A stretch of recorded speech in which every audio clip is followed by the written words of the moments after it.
Welcome back to another episode of Nearcraft.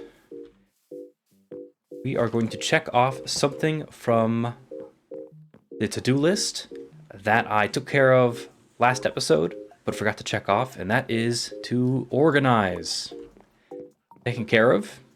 In case you missed it, everything is organized. Now we're going to head over to the end to collect some obsidian to build some nether portals, because some of the locations I would like to connect to the nether hub are not yet connected. The first portal I'm going to build will be the portal for the Stronghold. The dimensions we're heading to are 197 by negative 151. So we're going to cut out here. And I will have to come back later to fix this. This is 151. Need to go out to 197x right here. This spot is the center of the portal. Exactly. Now let's light this portal. This should take me to the Stronghold.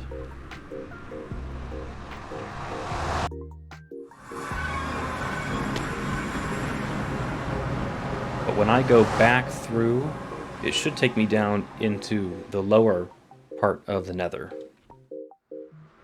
So what I need to do is to break this portal so that it links with the portal up on the roof.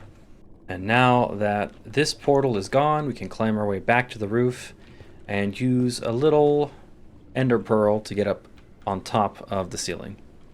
It seems that on my journey up to the ceiling, I've come across a lit portal. Don't know where this leads exactly.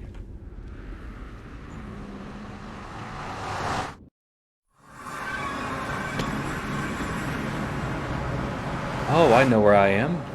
Yeah, this portal, this has been lit since the beginning of the server, I think.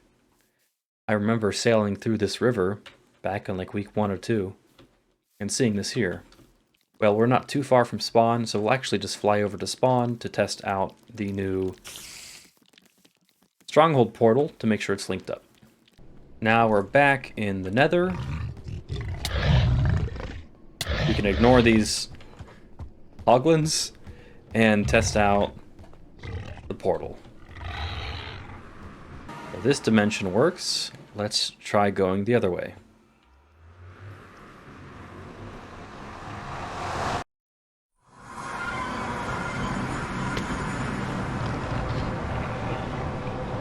Perfect.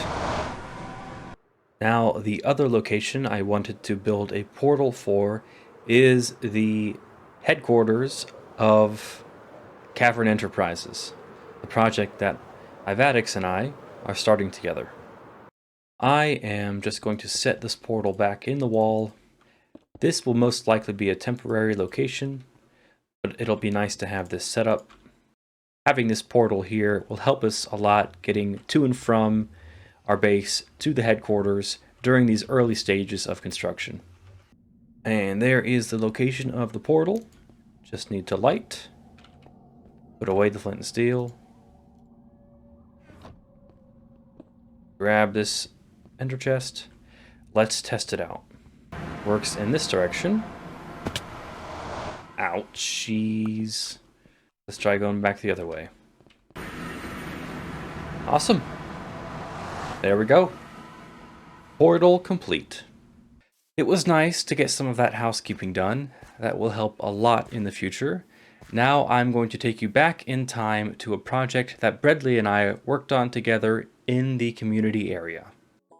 So we're here in the shopping district, about to work on a building for our bone meal shop, which Bradley has designed.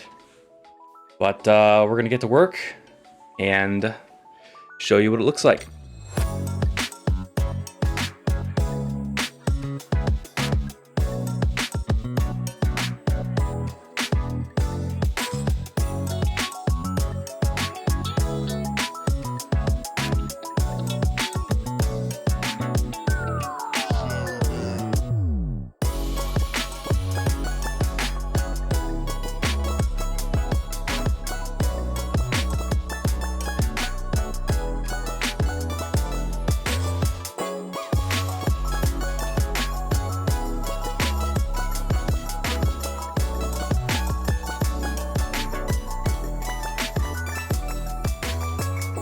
Here is the mausoleum.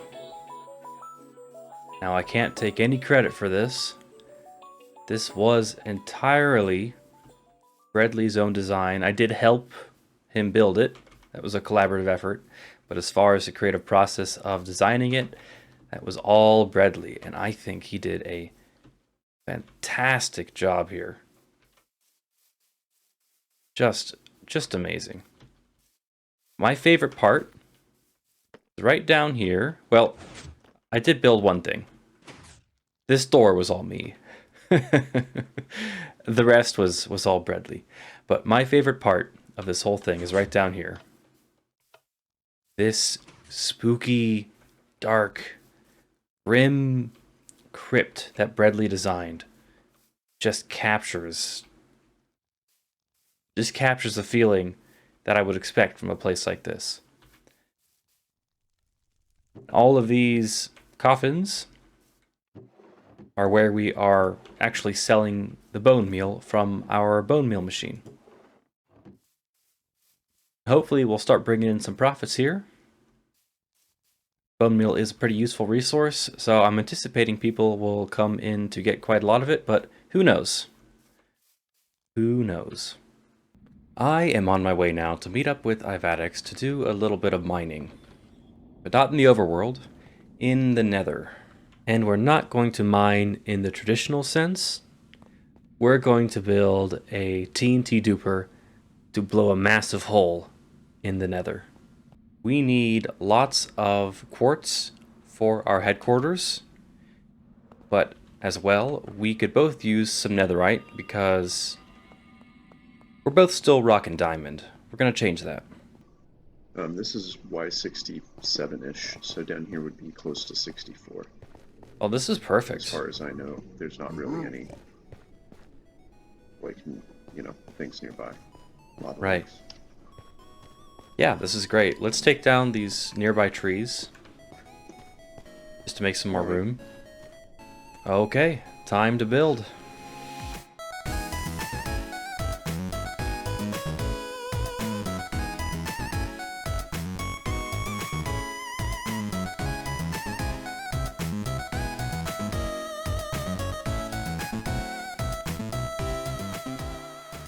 We want to run it a few times slowly so it doesn't blow back upwards and destroy the machine. So you're gonna, yeah, you don't want to stand there. Moment of truth. You ready? Mm-hmm.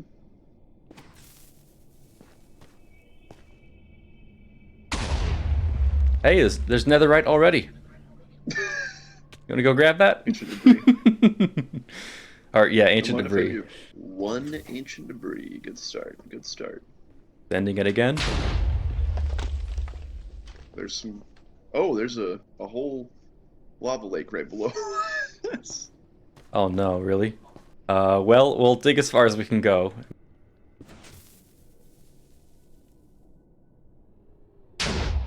Oh, that's like a huge lake. Yeah. I might have to rebuild the machine somewhere else. I think so. Yep, there it goes. It's dropped right into the lake. Okay. Well, this is a good test run.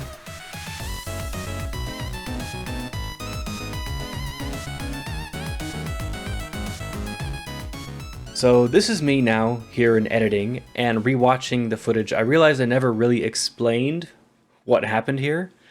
I got a little too caught up in the process. So what we did is we moved to a new location, far away from lava lakes, and rebuilt the machine. What's the next step now that it's done? Now we fire it, and then we want to, just to make sure it's working, we'll fire it. And then we'll want to go down and place some obsidian to create a blasting platform. So the TNT will fall on this platform and blast outwards and create a big circular hole. Spherical hole. So, let me turn it on, and hopefully it does not explode. That's the goal.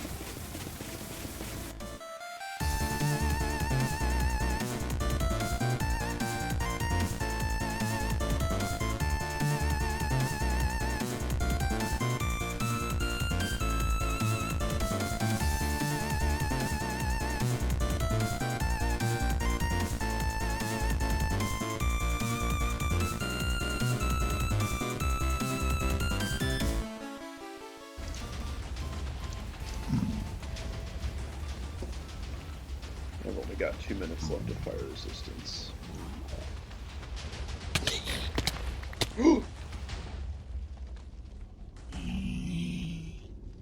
You okay? You good? 1 heart. I almost One died falling heart? down this hole. Yeah, I almost died falling down this hole. I'm not sure what happened there. Well, it revealed a lot of ancient debris. Yeah. It did its job. Well, that was a decently successful adventure. I still don't know what caused the explosion at the end there. That's gonna bother me because I'm probably never gonna find out why. But we got a decent amount of ancient debris from it, and it was an interesting experiment. I don't think I'll ever do that again.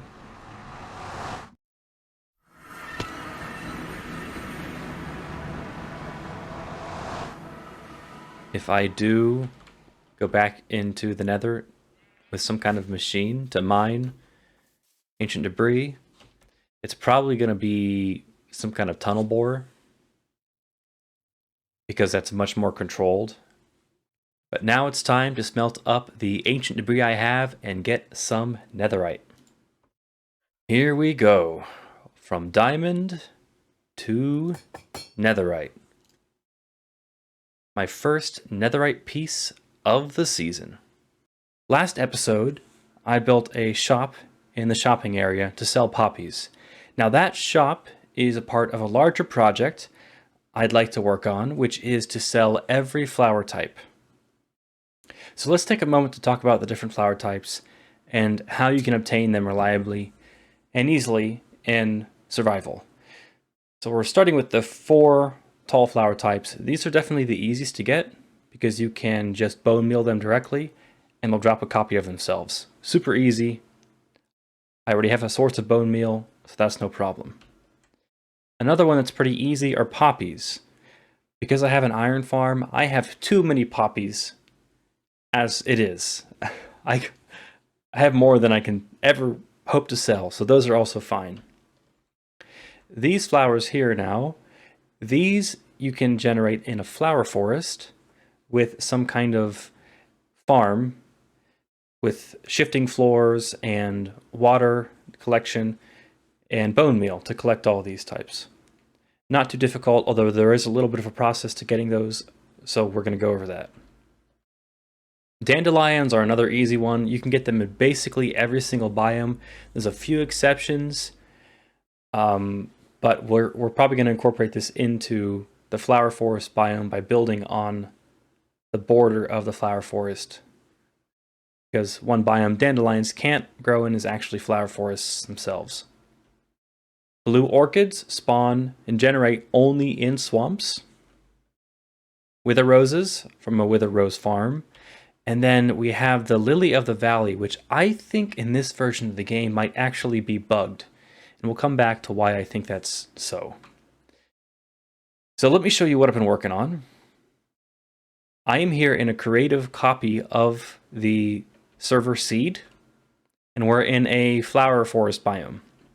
I've used a data pack to generate the entire biome basically to show how the patterns of the flowers grow, which is really neat looking, I think. Very, very neat looking. So what we're looking to do here is to try to find an area where we have lots of overlapping boundaries, like this is a good example. So we can build a farm here and try to get several flower types at the same time. As well, I have done the same thing in a swamp biome right over here. So what we might do is actually build a farm here in the flower forest and in the swamp biome, and have our AFK platform somewhere in between so we can run both at the same time. So on to why I think the Lily of the Valley might be bugged. According to the Minecraft wiki, and according to every source of information I found discussing the topic, Lily of the Valley is supposed to generate in flower forests. But you can see how large this area is. And now not all of it is flower forest. That over there is a beach. But all these areas where you see these patterns, this is all flower forest. Not a single Lily of the Valley anywhere here. They do, Lily of the Valley does generate when flower forests are initially loaded, but they do not regenerate when you use bone meal. So I think that's a bug in the game. Hopefully that'll get patched at some point, but we might not be able to reliably farm those lilies for a while. But everything else we should be able to get. So I'm going to get to work on designing a farm to harvest those flowers. After some time spent planning, this is the design I have settled on. It utilizes a shifting floor in which the pistons on this side and this side will push this grass floor back and forth, breaking any flowers on top. The water will then push those flowers off to the edge and into what will be a water stream, carrying it to some sort of sorting system or collection area. Underneath are the dispensers, which dispense bone meal upwards and actually create the flowers. If I turn it on, you can see how it works here.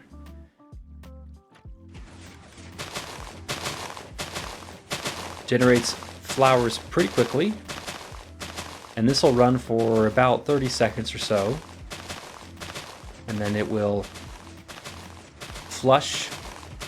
Oh, there they go. Flush the flowers right over to the edge into, like I said, some sort of collection system. And when you're all done, you just turn this off, and it will flush any remaining off to the edge.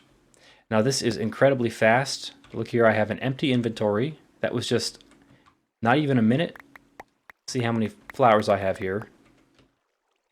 Quite a few. Let's go over now to where I actually want to put these things in the world. So we'll start with the swamp, where I'll get the blue orchid. See here, it's kind of overhanging the edge of the platform I tested, but this is still within a swamp biome.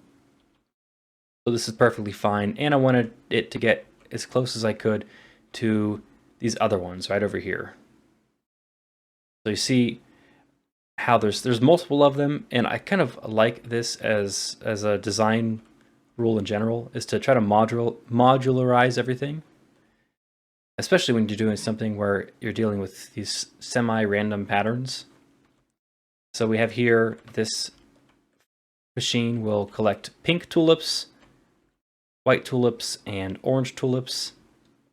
This one will collect red tulips, azure bluets, and alliums. This one will get dandelions, and if I happen to need any more poppies, it'll collect poppies as well. And then this one over here will get oxeye daisies and cornflowers. And that collects almost every flower. One other benefit of having these separate is that if you only need, say, alliums, you just turn this one on. You don't have to turn on every single one. I will go ahead and paste these in so you have a better idea of what we're going for. So there's that machine. You can see same level as the flowers we already tested, because the Y level actually changes which flowers spawn there. And the same thing for this one here. Same thing for this one here. This one here. And you get the idea. I'm not going to go over and do that one. They're not too complicated to build. Shouldn't take too long. Now I will head over to the server, collect the materials I need, and actually build them for real. But before I get to work on constructing those machines, I wanted to make a quick stop in the shopping area to do a little bit of, well, shopping. Namely, I need some books to improve my armor and tools because some of them are kind of basic and some are close to breaking. So I really need mending books. I need those basic enchantments like unbreaking, sharpness, efficiency, protection, stuff like that. Let's take a look here. I need unbreaking books. Let's see. I need 4 of them.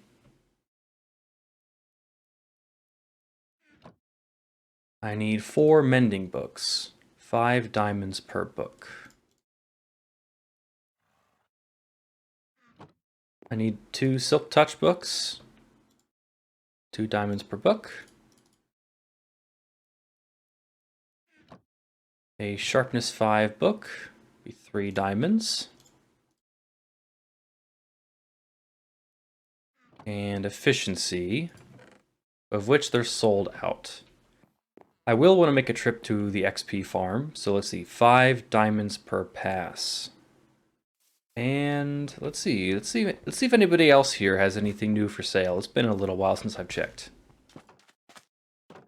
It doesn't look like anybody else is selling anything new, but I do know that Roxy set up this little stand, so I'm going to check it out. The Build Challenge boxes. Can you build something cool with only the items given to you in a shulker box? Pay in the chest, and then press the button to dispense a shulker box full of materials. I'm not going to read through this whole book on video, so if you want to read the rules, just pause the video at each page.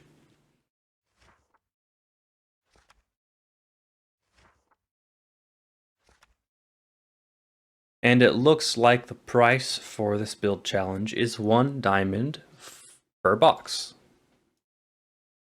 And we'll take a rule book with us. So I just need to press this button, and I got a pink shulker box. Let's take a look at what's inside. Okay, this is an interesting assortment of materials.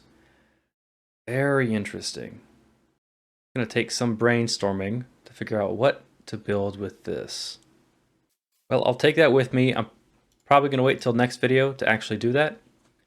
I'm going to need to take some time to actually think about what to do with that. Now I'm going to take those enchanted books I just got and put them on my tools and armor.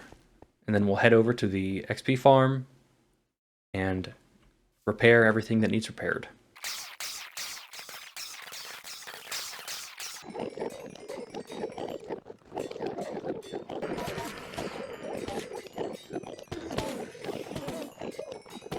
Now I am fully repaired and just a little bit closer to having fully enchanted gear. So now that that's done, let's get back to the flower machine project. I am on my way now to the location of the flower machines. I have all the materials I need to build them and the exact locations where those modules need to go. So we're going to jump right into the time lapse and get building.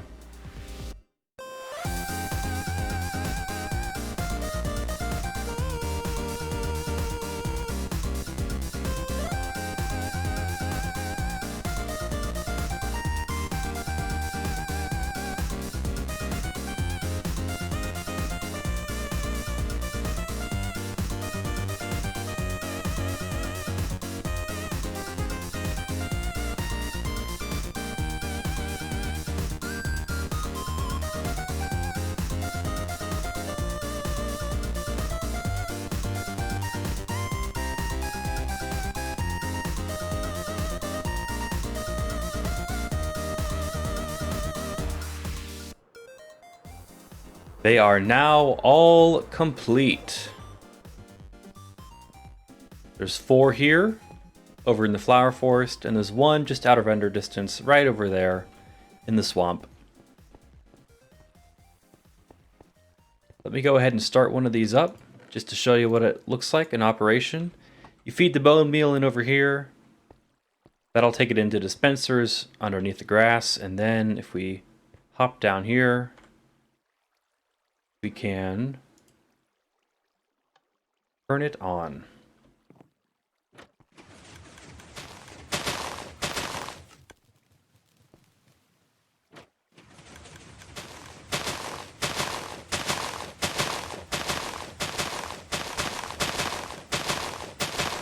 Yeah, so as you can see, it works pretty fast.